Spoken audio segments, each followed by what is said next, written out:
Hey, it's David Bear. Welcome, and thank you so much for being here today.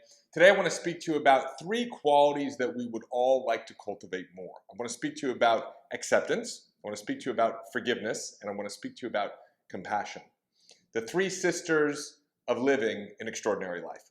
And so these qualities are something that inherently we all know that we should have, that we should be cultivating, that we should be showing up in life, expressing ourselves in this way, right? When somebody wrongs you, you should be forgiving. And when somebody upsets you, you should be compassionate. But we don't exactly always do that, do we? There's something funny about human beings, and I've seen this as I've now had the opportunity to speak to thousands of people, where there's something subconscious that goes on where we say, yeah, okay, I get I should be compassionate, I get I should be forgiving, I get I should be accepting, but what's in it for me? Well, as if feeling good is not enough, I will tell you what's in it for you so that you can start to become convinced that this is something you should be doing more. And of course, I'll give you the how of doing it. But what we're learning is that every time we are feeling guilty, every time we're resentful, every time we're judgmental, the brain is active. So there are actually aspects of our neurosynaptic connections that become active every time we experience those things: guilt, resentment, judgment. And so essentially what's happening when we're doing that is we're dissipating our creative energy. You know, there's this old saying of something like resentment or judgment is like putting poison in someone else's food and then eating it yourself, or something like that. I can't remember what the old adage is. But the idea is that you're self-sabotaging. You are literally dissipating your creative energy. And so if you think about your creative energy as the key or the bloodline to creating whatever it is that you want in your life, what you're doing is you're pulling away from your own creation. So every time you're feeling resentful, every time you're feeling judgmental, what you're actually doing is you're preventing yourself from creating what it is that you want to create. Because remember, creation is a matter of putting your consistent, focused attention on your desired outcome. So anything that's pulling you away from that is preventing you from creating.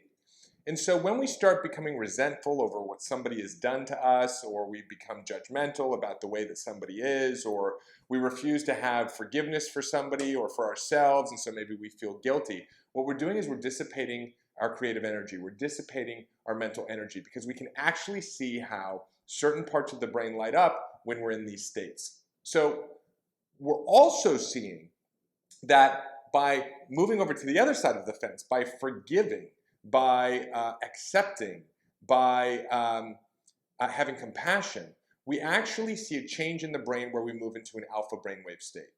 So there are these various states of brain activity, and alpha is what gives us access to creativity and intuition and inspiration.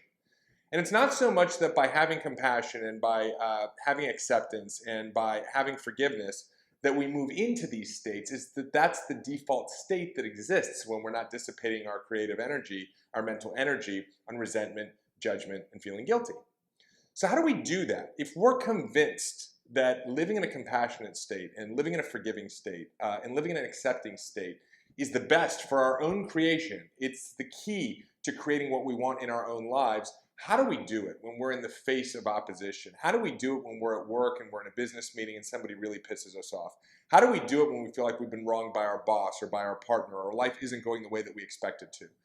Well, I always go back to the universal creative laws. It's like going back to gravity. If you believe, like I do, and I'm trying to convince you, that life is always working for you, that experience that you're having, where you're reacting to it in a judgmental way, where it's creating resentment in you, where you're feeling guilty or ashamed of whatever it is, that moment is actually a blessing. Because if you get really, really aware, if you become quiet, you become attentive to your own mind, you'll see that you're having certain thoughts in reaction to that experience. So your boyfriend or your girlfriend or your husband or your wife might piss you off. You say, you know what, I knew that relationships never work out, or I can't trust men or women, or I need to do it all on my own. It's that moment that that person, through your experience with them, is giving you tremendous insight into what you already believed. Because it's what you already believed, or as I like to say, what you decided, the rules, the contracts that you've made about everything in your life that manufactures your experience. So you and this situation have been brought together to reveal something to you about yourself. It's a revelatory moment if you're present for it.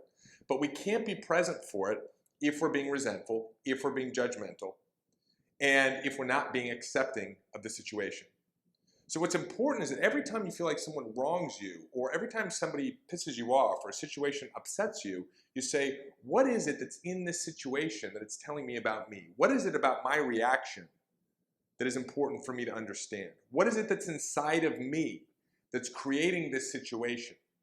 And when you realize that, when you say, oh my God, I never realized that I always expected things to work out badly for me, or I believed other people always had the good luck, or in the situation over here where I feel like somebody's wronged me financially, that I always believe that money comes but it never stays, or that you can't trust people in money situations. The moment that you realize that, and you realize that this person or this situation is creating this environment for your own self-revelation, it's very easy to switch into compassion. It's very easy to switch into acceptance. It's very easy to switch into forgiveness.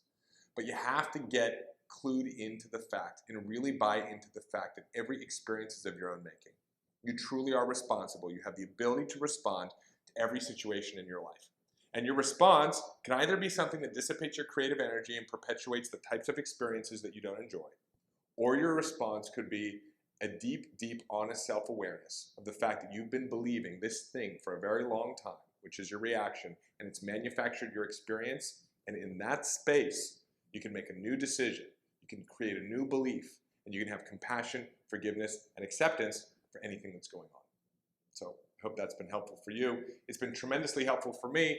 I haven't always been a person who's been peaceful, compassionate, forgiving, and accepting, but I've realized that this benefits me tremendously in my life, and so I've made a concerted effort in my day-to-day experiences to try to see how life is working for me and not against me, and it served me tremendously well. So if you haven't had a chance yet and you've enjoyed this video, why not subscribe below? I mean, how many times do I have to ask you to do this?